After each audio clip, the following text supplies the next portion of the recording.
Hello, today you will be watching Semolina Rose Cake or sooji cake, and there is no refined flour which I used.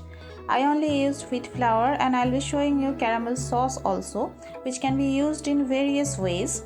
And if you are new to my channel, please subscribe my channel to get the notification of newly uploaded videos which are very interesting to watch.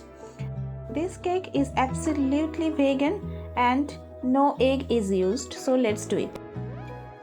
Here I am taking 1 cup of semolina, fine in grain, and if you do not find a grain that is very fine, you can grind it to the fine one. Now into this I am going to add 2 pinch of salt. Salt will adjust the sweetness of the cake. And now I am going to add the sugar, 1 cup of fine sugar. This is castor sugar used for baking, but you can use powdered sugar as well, and mix it well. Now I am going to add yogurt. This is also 1 cup of plain yogurt or curd, and 1 cup of full fat milk. You can also use toned milk, it is up to you, your choice. Mix it well, and you will find the mixture quite liquidy, as because I am going to rest it for at least 20 minutes, and by this time the semolina will soak some of the moisture. So it is very important to make this mixture slight liquidy. You can see this is a very liquidy mixture. Now use a hand whisk and make sure there is no lump. Now I am keeping this aside for 20 minutes.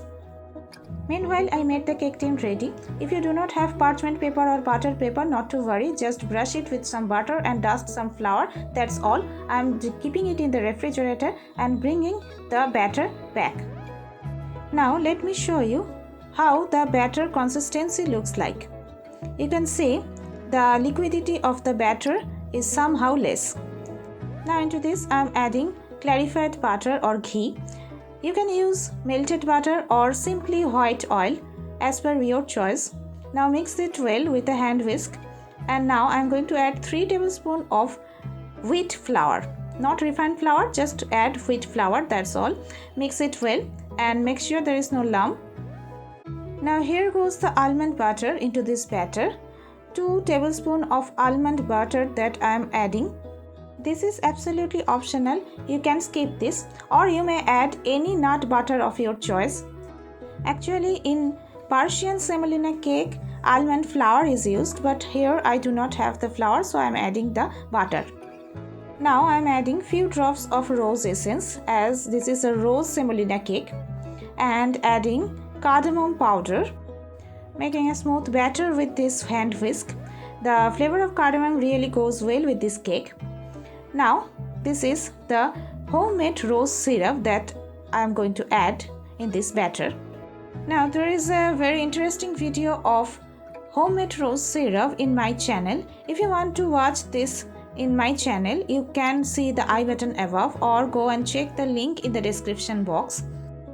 Now the color of the batter has entirely changed after adding the rose syrup, and this rose syrup is a low cost rose syrup. The market bought rose syrup is very high in cost. You can actually make it in home very easily. Now I am adding the raisins and chopped almonds and some chopped pistachios. Now a very slow and gradual movement of your hand is required to mix the chopped nuts in this batter. Now I am adding the baking powder at the end of the all procedure. Do not leave the baking powder in a batter for a long time, as you will end up making a very hard cake. That's why I am adding this at the end of the procedure. Add the batter in the cake tin as quick as possible, and now tap the cake tin for a while to settle the batter down. Here I already preheated a pressure cooker and an aluminium rack inside it. And now I am placing the cake tin with the batter very carefully inside. For the lid, you do not have to add the whistle and the rubber around it.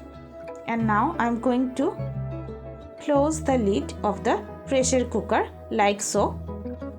This cake takes a little more time to bake, so you will be needing 30 or 35 minutes to bake in a low flame.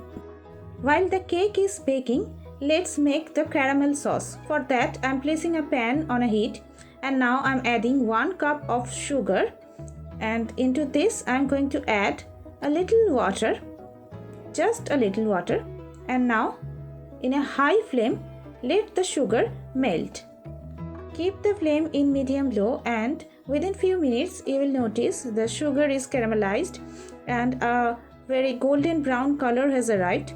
And now into this I am going to add half a cup of fresh cream. Due to extreme heat, I am just taking it away from the gas for a few seconds, and now I am going to add a little water again. Keep on stirring continuously, otherwise it will stick to the pan.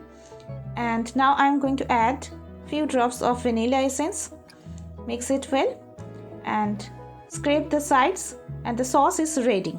This sauce can be used in various ways. You can add it on ice creams, you can add it on cookies, and you can add any other things you like. I'm adding a pinch of salt. Salt will adjust the sweetness of the sauce. I will allow the sauce to cool down before refrigerating or store it. So off goes the flame. And now after cooling down, the sauce will look like this. Here is a sterile glass jar, and the sauce is added in this glass jar. You can keep this caramel sauce in the refrigerator for at least 2 weeks. It's been 35 minutes and you can see the cake is well baked. And how to know the cake is baked? Spears a skewer and it came out clean. So your cake is well baked and the sides of the cake is naturally released. That means the cake is really very well baked. The color of the cake on the surface is slightly changed. That is all right. And the cake is cooled down now, and I am flipping it over, and you can see it came out neat and clean. This is the cake, which is very lucrative. Now for the glaze on the cake, I am using the caramel sauce which I brought out from the refrigerator, and I am spreading it all over on the cake. And now you can see the cake is ready. Just to increase the attractiveness, I am also adding the chopped pistachios on the top. And the cake is absolutely ready. After cutting it, I am just showing you the inside out. It is so soft, and just see how beautiful the color has arrived, and the spongy too. The cake is absolutely ready to serve, and if you are still watching this, that means you like this video very well. So subscribe my channel, and thanks for watching.